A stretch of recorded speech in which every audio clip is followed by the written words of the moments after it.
old.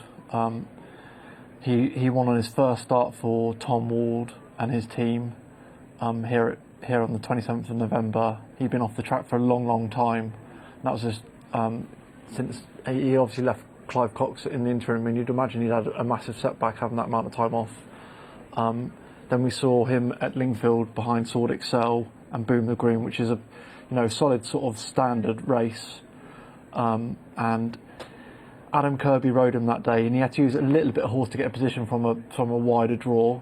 Looked like he was perfectly placed, but it's interesting when you watch a replay back of Venture on that day. I just wonder whether back on a level track here, he might be a bit better than, obviously at Lingfield the ground falls away from you as you turn in.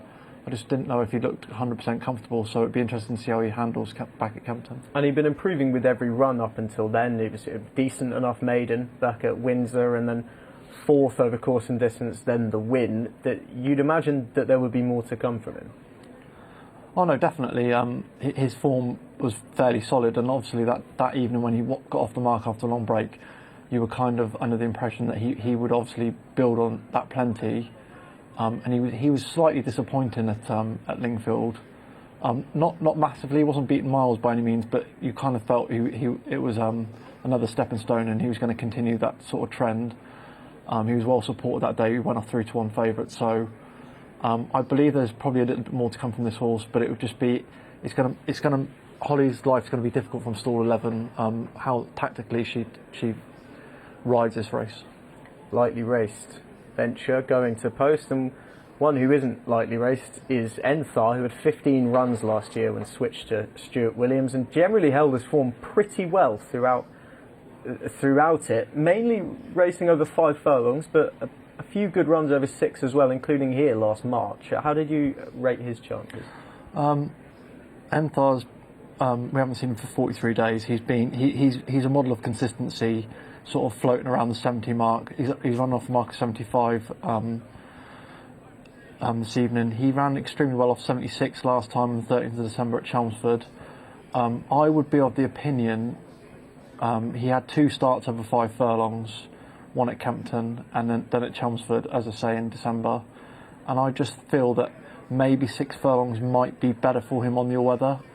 He won a stiff 5 at Sandown last year in September off a mark of 72, which was a good level of form. We know he acts on the surface here. He's a winner back in the year before at Kempton. Obviously that was a slightly easier race, but I would have felt 6 furlongs would be probably his ideal trip round here. Dropped back to 6, worked the oracle for Rockboy Gray, who took a Wolverhampton handicap last time, is up in class now and up in the weights as well. Yeah,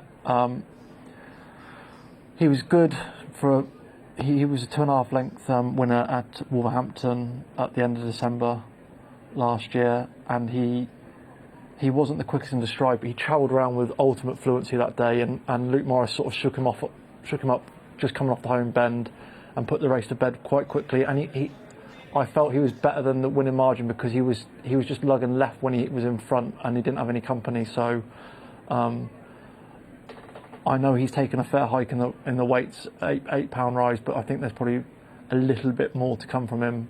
But he needs to step up again to be competitive in this. Who do you like in this race?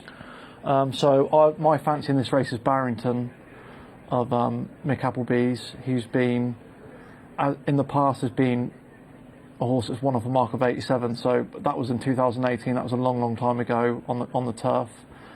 He's been running well enough recently on the all-weather, but the reason why I like him, he was ultimately well beaten by Real Estate at Lingfield in the middle of January. But I feel that was over 7 furlongs, and he had loads of pace that day. They rode him aggressively. He's a horse that they've tactically changed things around in him quite a bit, and they let him roll along over 7 furlongs that day, and he had loads of pace to burn. I think the drop back to 6 would be massively to his advantage. He's quite a quick horse, and if they ride him the similar sort of way from stall 2, I think he will be mega competitive. Relatively lightly raced as well in the last year. He's only had 4 runs and a couple of fair breaks in between. Yeah, you never know what that's for. It may well be he's had niggling injuries or whatever it is, but he's sort of stacked up a few runs recently. But I think he represents the value 7-1. I think dropping back to 6 furlongs would be massively to his advantage. Los Camacho smashed in 11-8 at the off. Let's go up to Alan. And they're off. But a 32 red on the App Store handicap stakes over the 6 furlongs. And one of the first ones to show is Harbour Storm, leading up there with Waqaas. Another one to show prominently is Barrington, the red with the noseband on, then Enthar. Just in advance of Los Camachos. Wider out on the track than is Spring Romance, with Cockney Hill racing up on that one's inside, followed closely by Palomio. Then came Rock Boy Grays further back with Pride of Angels. The back marker is Venture, and they're beginning this bend back in, about 3.5 to go, and it's Barrington on the front end under Rawlinson, leading by 2 lengths to Waqaas. To the inside then is Enthar in the light green. Los Camachos angling out, then the nose-banded head of Harbour Storm, followed by Paramio, then Pride of Angels and Cockney Hill and Venture, who's trying to creep closer, but they're heading now down to the cutaway, and Barrington is still the leader. It's Barrington 1.5 to Enthar, who's taking aim at this leader now. Back behind those, Venture running on pretty nicely to the inside, then Pride of Angels and Palamio as Enthar drew on terms with Barrington. Enthar just in front. Barrington is battling all the way. Inside the final half, it's Enthar. Enthar leading from Barrington, who won't give up, but will have to now because Enthar's in front at the line. Enthar from Barrington in second. That's very tight for third. Pride of Angels involved with Rock Boy Grey. Venture down to the inside, and behind those Paramio. He's a previous course winner, and Enthar has gone in again over the 6 furlong trip. And PJ McDonald, this was a nice ride, I thought, George. He produced him perfectly in the race, and he just kept enough in to hold off Barrington as well, who was making inroads at the line. Yeah, exactly. Barrington dictated on his not on his own terms, because Ali had to use plenty of horse to go and get a position, but PJ was able to use Barrington as a marker, and I always felt like he was holding him relatively not comfortably, but I never thought Barrington was going to get back up. As you can see from stall 2, Ali Rawlinson's been not the quickest into stride, but he's had to use a little bit of horse to go and get his position, and PJ's just been able to slipstream in the red cap on the winner, and he just had a nice marker to aim at the whole way. As we can see there that Venture with Holly Doyle on board is a long way back. She was probably trying to overcome that poor draw in 11, and I thought he's probably the one to take out the race. Yeah, she made a real concerted effort to switch immediately back into that rail from a wide draw, and run on nicely, but from stall 11 it can be very tricky in these 6 furlong races. Yeah, we highlighted it beforehand, and you look where the first 2 are, Barrington in front and Enthar, the eventual winner, tracked him the whole way through.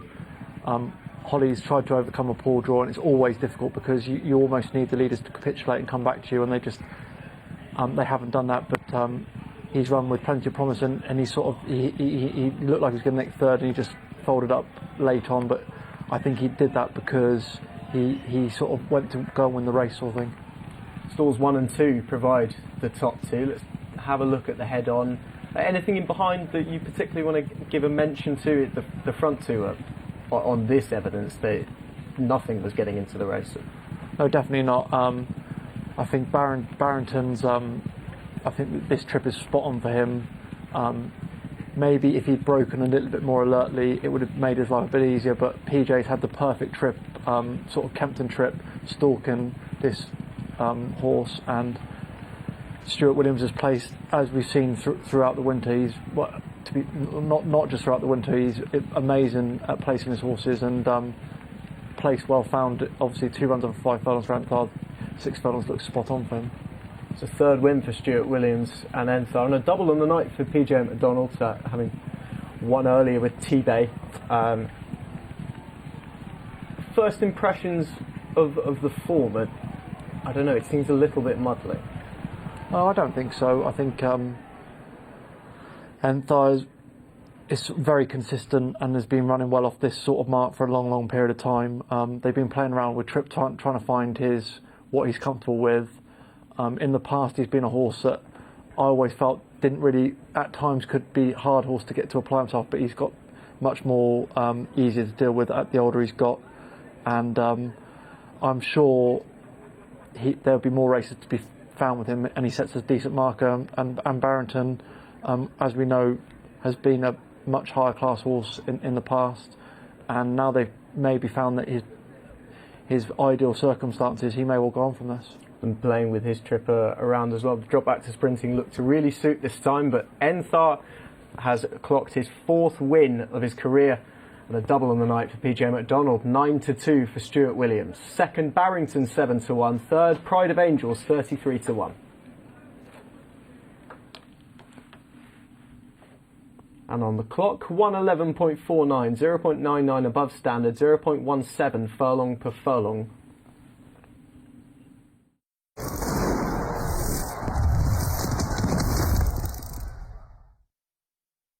The Racing TV website has all the exclusive racing content you love from our channel, and so much